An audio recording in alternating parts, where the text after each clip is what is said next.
Connecticut set to give payments of up to $1,000 to essential workers for their work during the early days of the pandemic.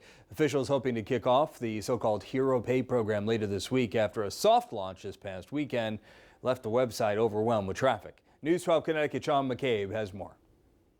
What we found out from our soft launch over the weekend is that there's an incredible demand for this program. Officials say over 15,000 workers tried to sign up over the weekend for what's being popularly called Hero Pay.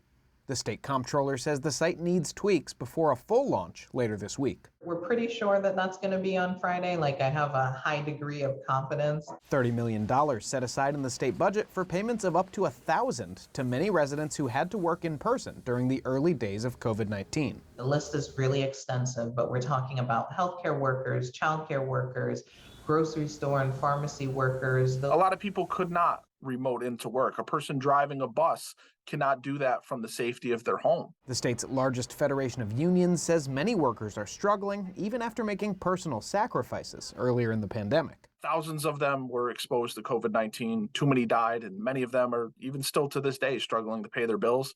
Now it's the time that we make sure we look after them. But they say $30 million isn't enough funding for the premium pay program to do all it's promising.